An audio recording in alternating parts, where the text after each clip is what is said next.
তোমরা যখন প্রতিষ্ঠানে আসছো আমাদের নিয়ম কি এক সপ্তাহ তো ফোনে কথা বলতে দেওয়া হয় না।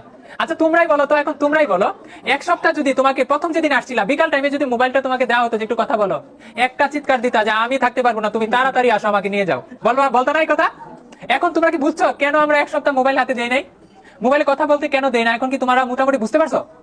আচ্ছা তারপরে কি করি, এক মাস তোমার বাবা মাকে এখানে আসতে দেই না, কারণ কি আমরা জানি এক মাস সময় না গেলে তোমরা এখানে সেট হইতে পারবে না। মিনিমাম একটা মাস গেলে একটা পরিবেশে তোমার ফ্রেন্ড সার্কেল তৈরি হয়, ওই কালচারের সাথে তুমি অ্যাডাপ্ট করতে পারো, খাপ খেয়ে নিতে পারো। ওইখানে খাবারের ব্যাপার যত ভালো খাবারই হোক, কিন্তু মায়ের হাতে রান্নার মতো তো সেটা হবে না, কারণ তুমি ওইভাবে নিজেকে ওই পরিবেশে তুমি নিজেকে খাপ খাইয়ে নিয়েছিলা। তো যে কারণে এখন বলো তো, আমাদের যে প্রতিটা রুলস এটা কি তোমাদের ভালোর জন্য করা হয়েছিল, ভালোর জন্য করা হয়েছে নাকি খারাপের জন্য? তাহলে প্রথম এক সপ্তাহ যে নতুন যারা আসবে তাদের জন্য কিন্তু এই রুলস, তাই না? প্রথম এক সপ্তাহ একটু কষ্ট হবে, একটু কান্নাকাটি হবে, চোখের পানি ফেলবে। আর একটা মজার ব্যাপার হচ্ছে এখানে, যখন চোখের পানি কিন্তু আল্লাহ পাকের কাছে অনেক দামি, আল্লাহ পাকের কাছে চোখের পানি অনেক দামি। আল্লাহ তাআলা তোমার বাবা মায়ের চোখের পানি, যখন তোমার বাবা মা যদি কাছে একটা প্রতিষ্ঠানে দিত তখন কিন্তু চোখের পানি জড়তো না। এমন অনেক বাবা মা আছে তোমার এখানে আমাকে মেসেজ দিয়ে বলে যে স্যার আমার সন্তান এই রাস্তায় দেওয়ার পরে এত দূর 200 300 400 500 কিলোমিটার দূরে এইখানে দেওয়ার পরে আমার কোনোদিন তাহাজ্জুদ নামাজ কাজা হয় না, আলহামদুলিল্লাহ। চিন্তা করছো? তাহলে এটা কি যদি ঘর থেকে যায় পড়তা তখন বাবা মায়ের কাইফিয়াত, দিলের কাইফিয়াতটা কি এরকম হইতো বলো? কখনোই হতো না। তো যে কারণে তোমার চোখের পানি মানে এই দিক দিয়ে হচ্ছে কি, তোমার চোখের পানি এবং বাবা মায়ের চোখের পানি, আর এই দিক দিয়ে যদি তোমার উস্তাদ তোমার জন্য দোয়া করে তাহলে উস্তাদের চোখের পানি, তলেব ইলমের চোখের পানি এবং বাবা মায়ের চোখের পানি, এই তিন পানি যখন একাকার হয়ে যায় তখন আল্লাহ তাআলার আরশে আজিমে করা নারে, তখন আল্লাহ তাআলা এই তলেব ইলমকে আল্লাহ কবুল করে নেয়। তখন সে জোরে পড়ার সম্ভাবনা নাই, তার মন বসে যাবে মাদ্রাসায়, মন বসে যাবে কোরআনে, ঠিক আছে না?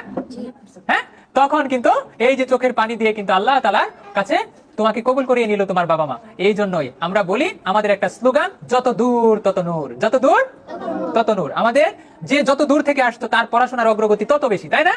ঠিক আছে, তাহলে আমাদের প্রতিটা রুলস কি তোমাদের জন্য ভালোর জন্যই করা হয়েছিল, ঠিক না?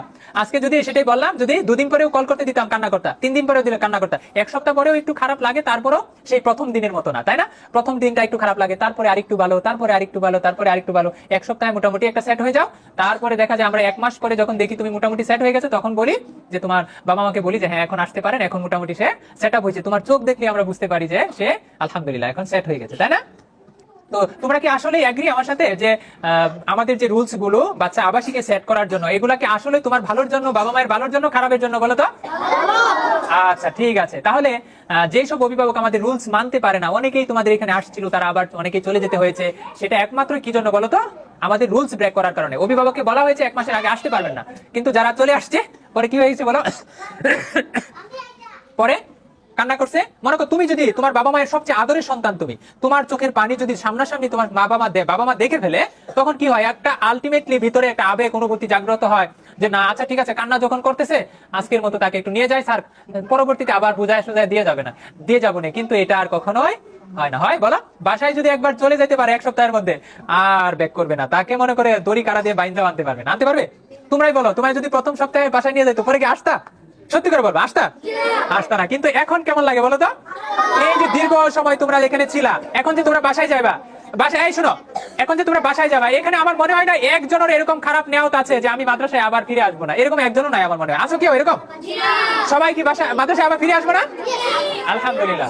এই যে ঠিক আছে ইনশাল্লাহ, তাহলে তোমরা এখন গোসলের সময়, তাহলে আমরা এখন গোসলে যাই, ঠিক আছে ইনশাল্লাহ, ঠিক আছে। আসসালামু আলাইকুম ওয়া রাহমাতুল্লাহ।